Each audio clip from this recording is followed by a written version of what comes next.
Alongside us this evening, we've got Rio Ferdinand, Micheal, Owen and Peter Crouch. Very sad news. I guess you three must have all grown up watching Diego. I've obviously played against him on a number of occasions. I mean, he was the first main reason why I started playing football. My first superhero.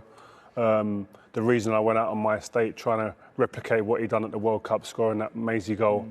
You remember the commentary, turns, a little squat man.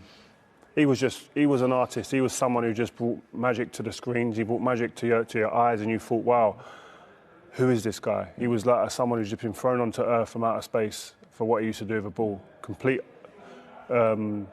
mastery of the football. Even his warm-up to a folk line now. And that's what we're seeing. We're seeing all of this now in social media. But what he done even off the pitch, this guy, Crouchy said it before perfectly, he was a rock star. The first superstar footballer rock star. Obviously George Best came a little bit before that, but this was like a world superstar. What a fabulous player. He was a genius in many ways. That's the word, Gary, I think. Yeah, absolute genius. When you watch him doing things with the ball, I mean, we could only dream of doing some of that. I mean, just born to play the game. Absolutely born to play the game. I mean, it was a privilege. It was just before my time, I think. I really started getting into football, or remembering football, in the 1990 World Cup. But of course, when you're growing up, everyone's who's the best player in the? It was Maradona. You know, it was just a given, wasn't it, that Maradona was the best player in the world at that time.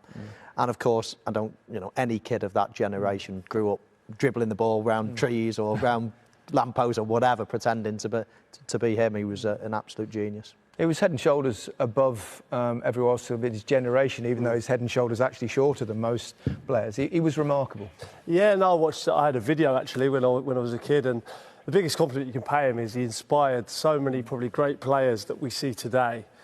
He was the first sort of maverick who inspired so many, and I think in this day and age when we're so obsessed with stats and goals, and Ronaldo and Messi are probably out on their own in that department really with the goals scored. But as a naturally gifted footballer, he has to be the best that we've ever seen.